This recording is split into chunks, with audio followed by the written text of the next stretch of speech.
तो दोस्तों आज मैं एक्सप्लेन करने वाला हूँ 2021 में आई मूवी हंगामा 2 को। इस तो मूवी की शुरुआत में हम वानी नाम की लड़की को देखते हैं जो कि अपनी बच्ची के साथ ट्रेन से उतर रही होती है। फिर सीन कट होकर हमें दो आदमियों को दिखाता है जिनका नाम बजाज और गोविंद होता है। गोविंद अपने दोस्त बजाज से कहता है कि मेरे बड़े बेटे के लिए करीब 10 करोड़ रुपए चाहिए ताकि वो अपनी लाइफ में सेटल हो सके। बजाज की बेटी की शादी गोविंद के छोटे बेटे आकाश से होने वाली थी, तो दोनों की दोस्ती जल्द ही रिश्तेदारी में बदलने वाली थी, तो इसीलिए गोविंद बजाज से सारी बातें शेयर करता था। गोविंद बताता है कि मेरे बड़े बेटे अमन के 4 बच्चे हो गए पर वो अब भी सेटल नहीं हो पाया और इसी बीच में तो उसका डाइवोर्स भी होने वाला था, पर कैसे भी मामला संभल गया। अब मैं चाहता हूँ कि वो अच्छे से सेटल हो जाए और आकाश की शादी आपकी बेटी से हो जाए, तब सब सही हो जाएगा। अब इसके बाद हमें गोविंद के घर का सीन दिखाया जाता है जहाँ आकाश, अमन, उसके 4 बच्चे और उसकी बीवी और घर का कुक नंदन मौजूद होता है। अमन अपने 4 बच्चों को गोविंद के घर पर ही छोड़कर हमेशा अमेरिका चला जाता था और इस बार भी वो ऐसा ही कर रहा था। गोविंद कहता है कि ये बच्चे नहीं शैतान हैं, ये दिन भर बस शैतानियां करते हैं और मुझे बस परेशान करते हैं। इन्होंने तो मेरा नाम भी रख दिया है जंगली बैल और इसी नाम से ये मुझे पुकारते हैं। गोविंद कहता है कि अगर इन बच्चों ने अपनी शैतानियां नहीं बंद करी तो मैं अपनी पुश्तैनी तलवार से सबको खत्म कर दूंगा, लेकिन उससे पहले ही वहाँ से सब लोग रफू चक्कर हो जाते हैं। अब अगले दिन घर में गगन नाम के एक आदमी की एंट्री होती है जिसे गोविंद ने बच्चों को पढ़ाने के लिए बुलाया था।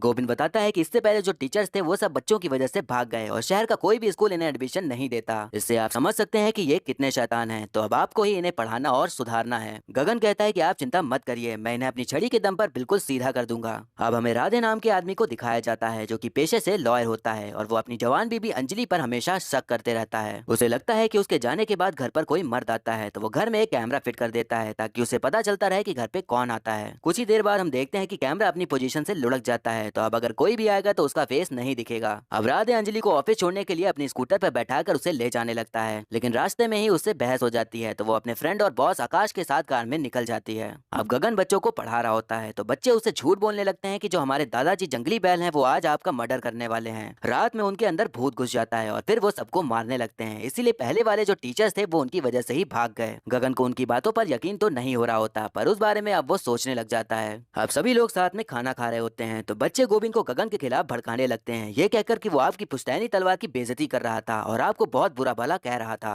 अब इस बात पर गोविंद को एकदम गुस्सा आ जाता है और वो अपनी तलवार लेकर गगन के रूम में जाने लगता है, ये दिखाने के लिए कि तलवार एकदम असली है और पुश्तैनी है। गगन गोविंद को तलवार हाथ में लिए हुए अपनी तरफ आते देखता है, तो वो काफी ज्यादा डर जाता है। वो सोचता है कि शायद बच्चे जो कह रहे थे वो सही ही था। वो फिर अपना सारा सामान पैक करता है और वहाँ से फर्राटे से एकदम भाग निकलता है। अब अगले दिन वानी गोविंद के घर पहुंच जाती है और आकाश से मिलने की बात करती है। आकाश अपने ऑफिस से घर भागता हुआ आता है और जैसे ही वो वानी को देखता है तो एकदम शॉक हो जाता है, जैसे कि उन दोनों का आपस में कुछ रिश्ता रहा हो। अब गोविंद आकाश से कहता है कि वानी का कहना है कि तुम दोनों कॉलेज के टाइम एक दूसरे से प्यार करते थे और जो इसके साथ बच्ची है वो तुम्हारी है। अब आकाश इस चीज से एकदम शॉक हो जाता है और कहता है कि हाँ ये सच है कि हम दोनों कॉलेज में लवर थे, लेकिन ये बच्चा मेरा नहीं है। वानी कहती है कि ये बच्चा तो तुम्हारा ही है, मेरे पास तुम्हारे दिए हुए प्रेम पत्र भी रखे हुए हैं। वो बताती है कि जब कॉलेज खत्म हुआ और ये चला गया तब मैं प्रेग्नेंट थी और फिर मैंने इसको बहुत ढूंढने का ट्राई किया बट मुझे कहीं भी नहीं मिला। फिर इतने सालों बाद मुझे यहाँ का पता चला तो मैं अब यहाँ पर आ गई। आकाश अपने पिता को बार बार समझाने की कोशिश कर रहा होता है कि ये सब झूठ बोल रही है, लेकिन उसके पिताजी को किसी पर भी ज्यादा भरोसा नहीं हो रहा होता और वो उसे वहाँ से बाहर जाने को कह देते हैं। अब आकाश अंजलि के पास जाकर अपना सारा दुखड़ा रोता है और अपनी लव लाइफ की पूरी कहानी बताता है कि कुछ समय टाइम पास करने के बाद वो अचानक से चली गई थी, लेकिन अब एक बच्चा लेकर मेरे घर आ गई है। आकाश कहता है कि मेरे पिताजी तुम्हें बहुत मानते हैं, इसलिए तुम चलकर मेरी तरफ से सब कुछ उन्हें बताओ, तब शायद वो मेरा यकीन कर पाएंगे। अब वो दोनों वहाँ से जाने लगते हैं तो अंजलि घर की चाबी गमले में रखने लगती है। वहाँ से स्टूल गायब था, इसीलिए आकाश उसे उठा लेता है और वो चाबी रख देती है। ये सारा नजारा राधे के लगाए कैमरे में रिकॉर्ड हो जाता है, लेकिन किसी का भी फेस नहीं दिखता।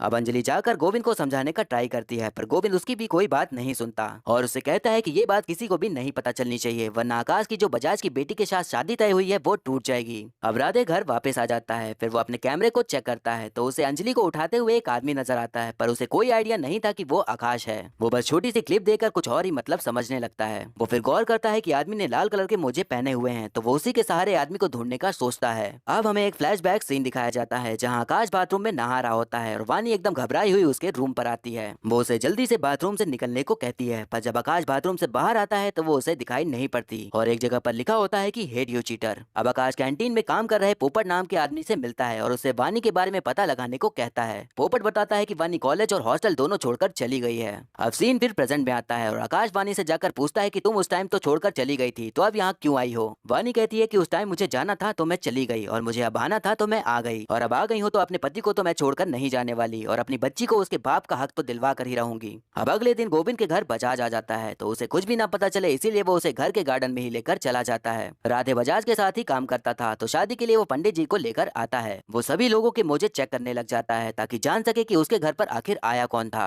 अब सबकी रजामंदी से शादी की तारीख तय हो जाती है और बजाज वहाँ से चला जाता है। आकाश वहाँ पर बैठा होता है तो राधे नोटिस कर लेता है कि उसी ने लाल कलर के मोजे पहने हुए थे। उसे लगने लगता है कि उसका चक्कर उसकी बीवी अंजलि से चल रहा है। अब रात होने पर राधे देखता है कि अंजलि किसी से फोन पर बात कर रही होती है। एक्चुअली अंजलि आकाश के बड़े भाई अमन से वानी के बच्चे के बारे में बात कर रही होती है, पर राधे को लगता है कि अंजलि को बच्चा होने वाला है जो कि आकाश ने ही किया है, तो उसी के लिए वो बात कर रही है। अब सुबह होने पर वो अंजलि के पीछे पीछे उसी रेस्टोरेंट में पहुंच जाता है जहां अंजलि आकाश से मिलने गई थी। वो दोनों अमन से अपनी प्रॉब्लम बता रहे होते हैं, लेकिन राधे कुछ और ही समझ बैठता है और सोचता है कि वो अंजलि के पेट में पल रहे बच्चे की बात कर रहे हैं। अमन आकाश से कहता है कि तुम बच्चे का डीएनए टेस्ट करवाओ, तब सब कुछ क्लियर हो जाएगा कि बच्चा किसका है। अब डीएनए रिपोर्ट आ जाती है जिससे पता चलता है कि बच्चा आकाश का ही है। अब सब लोगों में इस बात को लेकर घमासान बहस शुरू हो जाती है। उसी बीच बजाज वहाँ पर आ जाता है। वो गोविंद से पूछता है कि बच्चे की क्या बात चल रही थी, तो गोविंद उसे अपनी बातों में घुमा फिरा के कुछ भी बता देता है। अब बजाज जब वहाँ से जा रहा होता है तो उसे बाहर वानी मिल जाती है। बजाज उसे अपनी बेटी की एंगेजमेंट में आने को बोल देता है, लेकिन वानी को नहीं पता होता कि उसकी बेटी की शादी आकाश से हो रही है। अब घर में सभी लोग बात कर रहे होते हैं कि सब लोग शादी में कैसे जाएं कि वानी को पता ना चले, नहीं तो अगर उसे पता चला कि आकाश की शादी हो रही है तो वो कोई न कोई बखेड़ा जरूर खड़ा कर देगी। वो सब अब डिसाइड करते हैं कि सब लोग एंगेजमेंट में अलग अलग जाएंगे ताकि वानी को शक ना हो कि वो एंगेजमेंट में जा रहे हैं। पर वानी को तो पहले से ही एंगेजमेंट में आने का इन्विटेशन मिल ही गया था।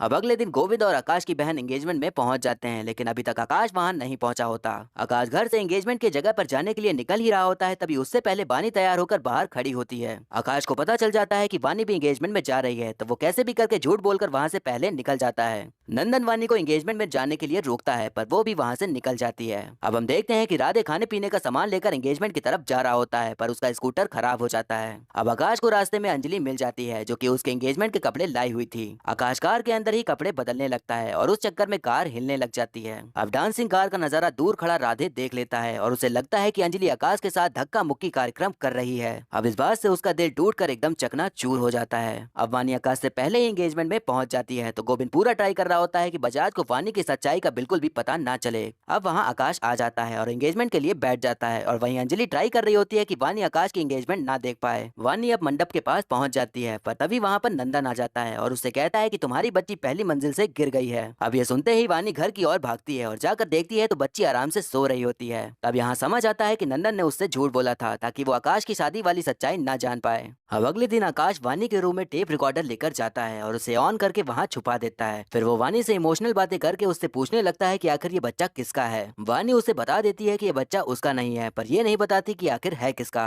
अब आकाश ने टेप रिकॉर्डर में सब कुछ रिकॉर्ड कर लिया था और वो सभी लोग को सुनाने लग जाता है, लेकिन उसमें वानी की आवाज रिकॉर्ड ही नहीं होती। सबके वहाँ से जाने के बाद वानी बोलती है कि एक पल को लगा कि तुम सच में पिघल गए हो, लेकिन मैंने वो टेप रिकॉर्डर देख लिया था और उसको बंद करने के बाद ही मैंने बोला था, इसलिए आवाज रिकॉर्ड नहीं हुई। अब आकाश बच्चों के पास जाता है और उनसे कहता है कि जैसे तुमने गगन टीचर को भगाया था वैसे ही वानी को भी भगा दो, फिर मैं तुम्हें वो सब दूंगा जो तुम चाहोगे। अब आकाश और बच्चों में वानी को भगाने की डील डन हो जाती है। अब बच्चे वानी को भगाने के लिए जाल तो बिछाते हैं, पर उस जाल में वानी नहीं बल्कि नंदन फंस जाता है। अब इस हरकत के लिए गोविंद बच्चों को खूब डांटता है और छड़ी लेकर मारने लग जाता है। तब वानी वहाँ आकर कहती है कि एक बार आप मुझे मौका दीजिए, हो सकता है कि मैं इन्हें सुधार दूं। गोविंद उस पर भरोसा करके उसे मौका दे देता है। अब हम देखते हैं कि आकाश अंजलि के घर पर होता है और उन्हीं सब चीजों के बारे में बात कर रहा होता है। तभी वहाँ राधे आ जाता है और गेट के बाहर ही सारी बातें सुनने लग जाता है। आकाश अंजलि से कहता है कि बच्चे का बाप ढूंढने के लिए हमें कुछ तो करना पड़ेगा, तभी मेरी जान छूटेगी। इसीलिए मैं अपने एक कॉलेज फ्रेंड से बात करूंगा जो कि फेक आइडेंटिटी बनाने में एक्सपर्ट है। अब ये सब बातें राधे बाहर सुन लेता है और वो सोचता है कि अंजलि प्रेग्नेंट है और उसके बच्चे का बाप आकाश है, लेकिन वो बाप किसी और को ही बना देना चाहता है। अब उसको बर्दाश्त नहीं होता और वो उनके सामने आ जाता है। अब आकाश और अंजलि को लगता है कि उसने वही बातें सुनी है जो वो दोनों वानी और उसके बच्चे के बारे में बोल रहे थे, लेकिन राधे ने तो आधी अधूरी ही बातें सुनी थी, तो उसे तो कुछ और ही समझ आया था कि बच्चा अंजलि के पेट में है और उसका बाप आकाश है। अब उसका मन ही मन में आकाश को मारने का मन करने लगता है, लेकिन उस टाइम वो उसके साथ कुछ नहीं करता।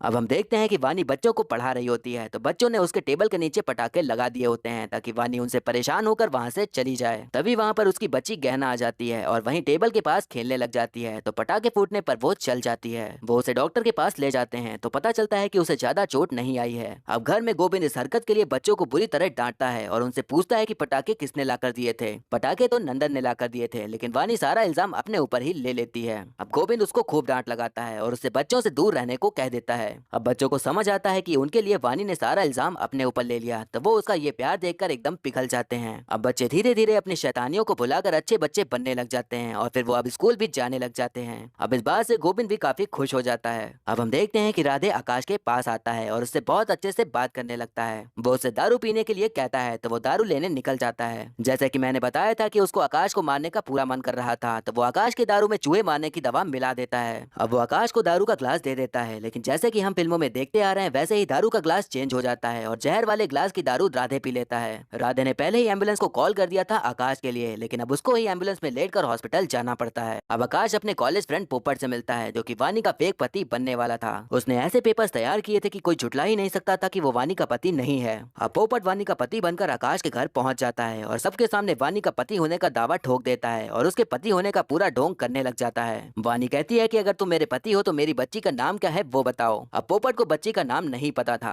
आकाश उसे इशारे करके नाम बताने लगता है, पर वो गलत नाम ही बता रहा होता है। वहीं राधे टेलीस्कोपिक गन लेकर आकाश को मारने का ट्राई करता है, पर बार बार वो चूक जा रहा होता है। अब आकाश को पोपट के ऊपर गुस्सा आ जाता है क्योंकि उसने उसका सारा काम बिगाड़ दिया था। अब पोपट भी गुस्से में सबके सामने सच उगल देता है कि इसने मुझे पैसे दिए थे और वानी का फेक पति बनने को कहा था। अब आकाश का एकदम दिमाग खराब हो जाता है और वो तलवार लेकर पोपट के पीछे भागता है। राधे को लगता है कि वो उसे मारने आ रहा है, तो वो कुएं के अंदर ही कूद जाता है। अब हम देखते हैं कि वानी किसी प्रेमनाथ नाम के आदमी से मिलती है। वो आदमी उससे कहता है कि तुम यहाँ जो करने आई हो उसे करके जल्दी वापस आओ, क्योंकि हमारी शादी का टाइम निकला जा रहा है। अगर तुमने और देर की तो मैं यहाँ सबको बता दूंगा कि तुम यहाँ किस इरादे से आई हो। अब बजाज ने अपनी बेटी की शादी की खुशी में पार्टी रखी होती है, तो वहाँ पर गोविंद का पूरा परिवार आया होता है। वहाँ पर सब लोग एंजॉय कर रहे होते हैं, पर तभी राधे वहाँ दारू पीकर हंगामा करने लग जाता है। वो कहता है कि ये शादी नहीं हो सकती क्योंकि मेरी बीवी प्रेग्नेंट है और उसको प्रेग्नेंट करने वाला आकाश है। अब इस बात से सब लोग की बहस होने लग जाती है। तब अंजलि राधे को जोर का तमाशा जड़ देती है और सच बताती है कि मैं प्रेग्नेंट नहीं हूँ और मेरा चक्कर किसी के भी साथ नहीं चल रहा है। अब यहाँ पर बच्चे की बात आ ही गई थी, तो अब गोविंद को अब बजाज को सब कुछ सच सच बताना पड़ जाता है। अब सच जानने के बाद बजाज अपनी बेटी की शादी आकाश के साथ करवाने से मना कर देता है। गोविंद की भरी भीड़ में बहुत बेइज्जती हो गई थी, तो वो चुपचाप वहाँ से निकल जाता है। अब आकाश दारू पीकर वानी के पास जाता है और कहता है कि हम दोनों जानते हैं कि ये बच्चा हमारा नहीं है और मैंने आज तक तुम्हें टच भी नहीं किया है, लेकिन तुम तो मुझे अपना पति मानती हो, तो आज मैं तुम्हारे साथ सब कुछ करूंगा। वो उसके साथ जबरदस्ती करने का नाटक करने लगता है। तब वानी उसे सब कुछ सच सच बताने को कहती है। अब हमें यहाँ पता चलता है कि जो बच्ची है वो ना ही वानी की है और ना ही आकाश की। वो बच्ची आकाश के बड़े भाई अमन की है।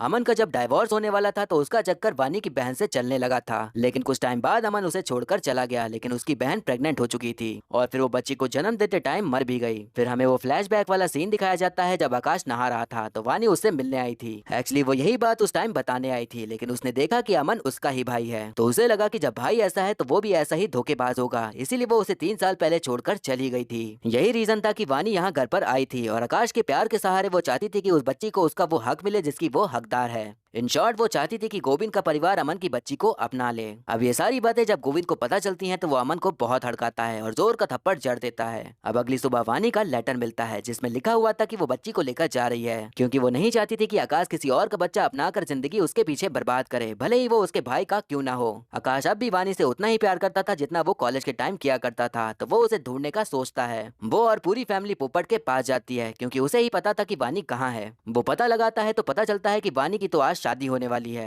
वो लोग अब शादी के मंडप पर पहुंच जाते हैं, लेकिन तब तक बहुत देर हो चुकी थी। वानी की शादी किसी लड़के के साथ हो गई थी। गोविंद वानी से कहता है कि तुम चाहती थी कि हम बच्ची को अपनाएं, तो हम उसे अपनाने के लिए तैयार हैं। अब आकाश उसे बाय बोलकर वहां से जाने लगता है और कहता है कि शायद हम अगले जन्म में ही साथ हो पाएंगे। इस बात पर वानी कहती है कि अगले जन्म में क्यों, इस जन्म में क्यों नहीं। तभी वहाँ पर प्रेमनाथ आ जाता है और बताता है कि यहाँ पर शादी की सीन की शूटिंग हो रही है और तुम लोगों की वजह से मेरी तब से शूटिंग रुकी हुई है। अगर आज कंप्लीट नहीं हुई तो मैं सड़क पर आ जाऊंगा। अब यहाँ पर हमें पता चलता है कि जो शादी हो रही थी वो बस शूटिंग थी और प्रेमनाथ बस एक डायरेक्टर है जो कि सीरियल्स बनाता है। इन शॉर्ट वानी की अब भी शादी नहीं हुई थी, तो आकाश उससे अब भी शादी कर सकता था, तो अब उनकी धूमधाम से शादी हो जाती है। हम देखते हैं कि उनकी शादी में राधे और अंजलि भी आए होते हैं और अंजलि प्रेमनाथ से टकरा जाती है और उनमें बातें शुरू हो जाती हैं। राधे देखता है कि अंजलि किसी और आदमी से बात कर रही है, तो उसके शक का कीड़ा फिर से उसको काटने लगता है और वो उन दोनों के बीच में आके खड़ा हो जाता है और फिर मूवी यहीं पर खत्म।